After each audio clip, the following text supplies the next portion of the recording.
ಕಾಲಿವುಡ್ ನಾಯಕಿ ನಯನತಾರಾ ಅವರು ನಟ, ನಿರ್ದೇಶಕ, ನಿರ್ಮಾಪಕ ಧನುಷ್ ಮೇಲೆ ಬೇಸರಗೊಂಡಿದ್ದಾರೆ. ತಮ್ಮ ಇನ್ಸ್ಟಾಗ್ರಾಂ ಖಾತೆಯಲ್ಲಿ ತಮ್ಮ ಬೇಸರವನ್ನ ಸುದೀರ್ಘವಾಗಿ ಅವರು ಬರೆದುಕೊಂಡಿದ್ದಾರೆ.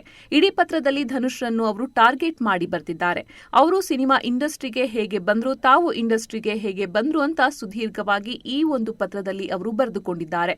ಇನ್ನು ನಯನತಾರಾ ಅವರು ಬೇಸರಗೊಂಡಿದ್ದಕ್ಕೆ ಕಾರಣವೇನು ಅನ್ನೋದನ್ನ ನೋಡ್ತಾ ಹೋದ್ರೆ, ನಯನತಾರಾ ಅವರ documentary Nayanthara beyond the fairy tale ನೆಟ್ಫ್ಲಿಕ್ಸ್ನಲ್ಲಿ ಬಿಡುಗಡೆಯಾಗಲಿದೆ. ಈ ಡಾಕ್ಯುಮೆಂಟರಿಗಾಗಿ ನಾನುಮ್ ರೌಡಿ ಧಾನ್ ಚಿತ್ರದ ಒಂದಷ್ಟು ಕ್ಲಿಪ್ಪಿಂಗ್ಸ್ ಗಳನ್ನ ನಯನತಾರಾ ಅಂಡ್ ಟೀಮ್ ಬಳಸಿಕೊಂಡಿದೆ.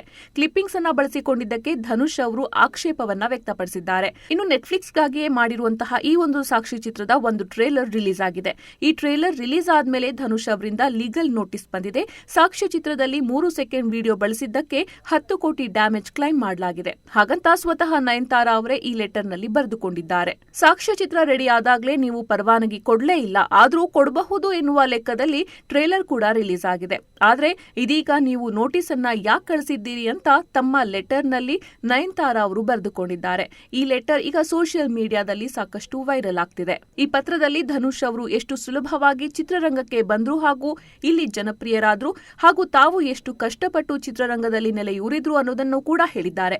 ನೀವು ನಿಮ್ಮ ತಂದೆ ಮತ್ತು ಸಹೋದರರ ಬೆಂಬಲದೊಂದಿಗೆ ಚಿತ್ರರಂಗಕ್ಕೆ ಬಂದಿದ್ದೀರಿ. ಆದರೆ ನನ್ನಂತಹ ಅನೇಕರು ನಮ್ಮ ಸ್ವಂತ ಪ್ರತಿಭೆಯಿಂದ ಇಲ್ಲಿ ಹೋರಾಟ ಮಾಡಿ ಚಿತ್ರರಂಗದಲ್ಲಿ ನೆಲೆಯೂರ್ತಾರೆ.